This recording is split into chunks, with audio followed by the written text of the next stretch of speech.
Yesterday, I spent the whole day with my father. We catch up every now and then, but usually it's when we want to share some quality time together. And he asked me, is your business going okay? Because, well, first of all, he doesn't speak English, so he doesn't understand what I'm doing. It felt like he needed some kind of reassurance that I was doing okay. And I said, Dad, not only I'm doing okay, I'm actually working with very inspiring people lately. And all of the people that contact us on our website, on our application form to work with us, they are exactly the people that we want to share time and guide them towards the right direction. Like for the first time in a long time, I feel like I'm building something that has got purpose behind it, that makes me wake up excited every morning to work with our people. I want to open up the Voxer application to see if I've received some messages from our clients and see what they've done with the guidance that we gave them. So yes, Dad, I feel great and everything is fine. If this is not happening for you because the clients that you're attracting right now are not exactly the right people that you want to spend time with, and you feel like they're not in alignment with what you want to do long term, maybe it's got to do with how you niche down, if you have niche down. And I know that we spoke about niche top to bottom. We all know what that means, but not until recently I realized what it actually means and how we can put it in practice. Because, for example, a niche is not just single mothers that want to lose weight. It's not just professionals that want to start a side project. It's not that. I feel like if we try and define the avatar that way, we are always gonna struggle because it will feel disconnected. It's just, you feel like you're only speaking to one very tiny class of people that, many other people might have the same problem. And I think that's what niche is. Let me give you an example of something that happened in one of our sales calls. This person decided to book a call with us only after she saw of course, she saw some videos, she knew everything about our model because we made sure that our watchers know everything about what we do, but also she said, I watched your homepage and I decided that you were the people for me. And I just want to show you what I consider niching down and how we apply this concept on our homepage. Not trying to convince anybody about anything.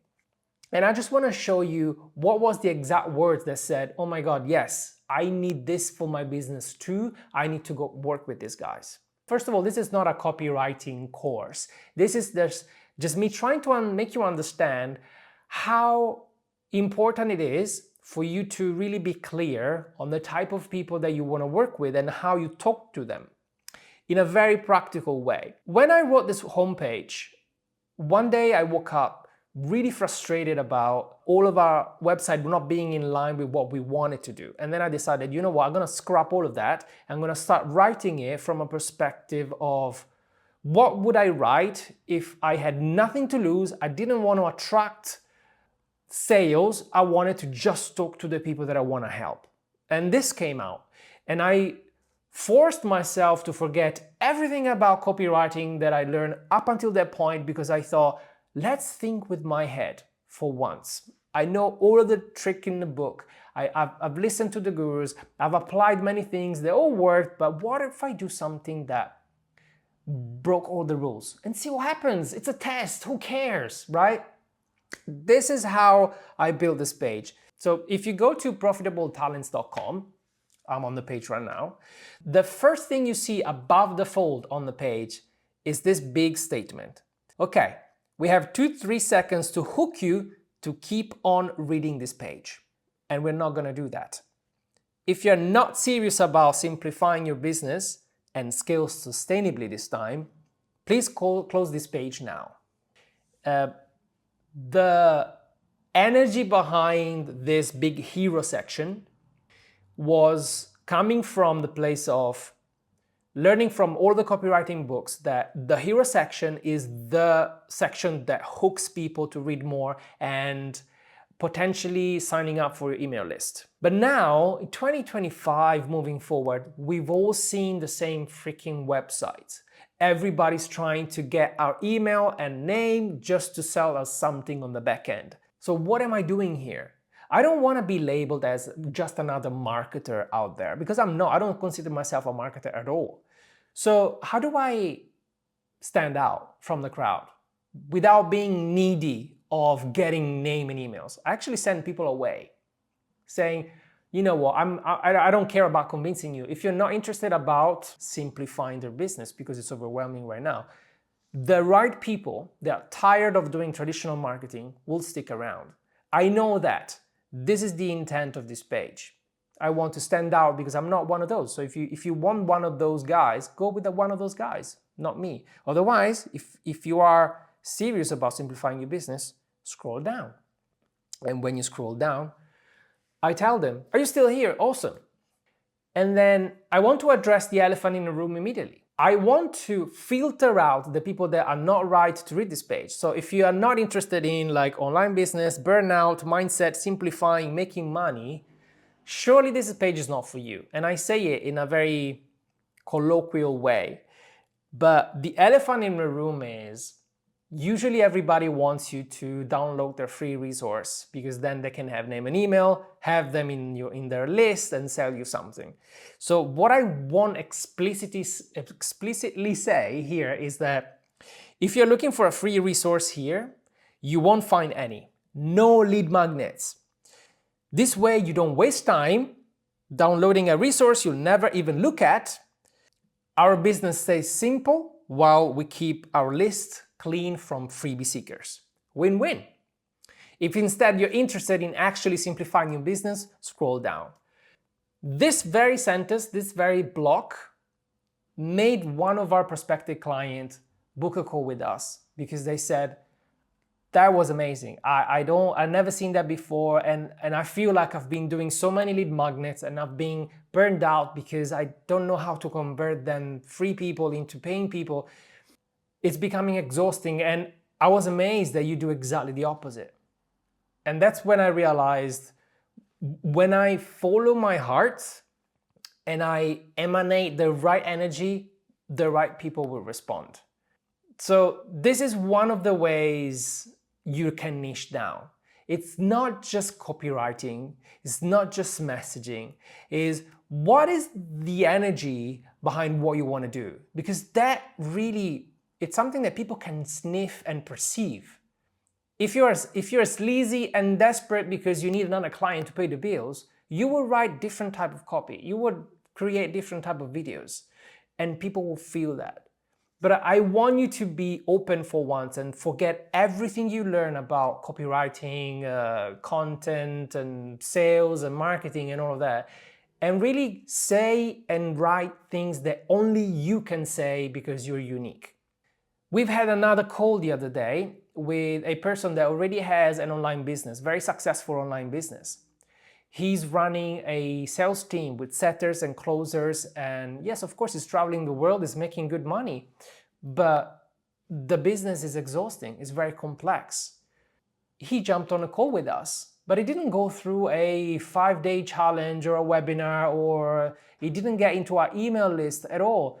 And he said it in the call, like, if I had to watch a webinar, if I had to believe in a magic pill, I wouldn't have booked a call with you. So if you consider all of the people that you are trying to attract using direct response marketing are basically all of the people that you don't want to work with. Because at the level that I want to play with, at the level that I want the people that I want to help to be, it's a completely different game. You only realize this when you say, you know what, I know I should be following these basic marketing rules, but I don't want to because it doesn't feel good. It doesn't feel aligned with myself, and I'm going to try something different. When you start having your own voice in everything you do, that's when people will show up. And there is no way anybody can guarantee you how the system is going to work, how it's going to play out. Of course, for our clients, we have a specific path to uncover all the layers of your values, your ideal client profile, your avatar, your method, your content structure and strategy. Of course, everything has got to be there, it's got to be structured if you want to help somebody going through a path. But at the end of the day, you have to walk the path. You have to be the one that says, you know what, I really want to embrace my values. I really want to embrace who I truly am, and I want to really start from scratch. And willing, that's the difficult part that many people are struggling with, willing to slowly let go of things that drag you down. Why do you keep that person in your team if it's something underperforming and it's really expensive? Why do you have a team at all? It's because maybe your model is not exactly profitable, is not exactly correct for what you're trying to do. Why are you creating content that is boring for you and boring for your ideal clients, but you keep doing it because that's what's worked in the past, that's what I suppose worked because the gurus say so? We should stop saying and doing all of the things that other people told us to do. What would you do if you had nobody else to listen to? This is what I like to do. I like to empower people with the wisdom they already have. Because for the longest time, I thought I didn't have any. For the longest time, I thought I had to follow the path for somebody else. Why do I have to reinvent the wheel? I spent years studying this stuff. For what? Just to be a copycat of somebody else and never really feel like myself. And then losing the sense of self at some point and really struggling to find my way back. Because my way back was simply trying to stop this noise in my head and go for what feels good in my heart. Then when I realized how much I was worth and my ideas and my values and my experience was worth, I started doing things that felt good right here, and then created a different set of structures and principles that now I can share with my clients. So, long story short, try and understand the frustrations and aspirations, fears, and needs of your ideal clients, and talk to that in the way that it feels good to you.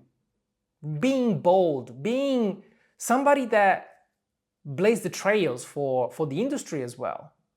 Be you. Remember why you got in this industry in the first place, and be authentic, because we are all tired of fake, of people that are trying to get something from us.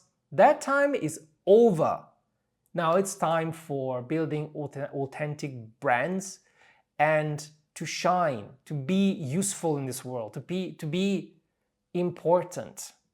And I hope you're not gonna listen to me either. Just close this video and do something amazing that feels good to you today.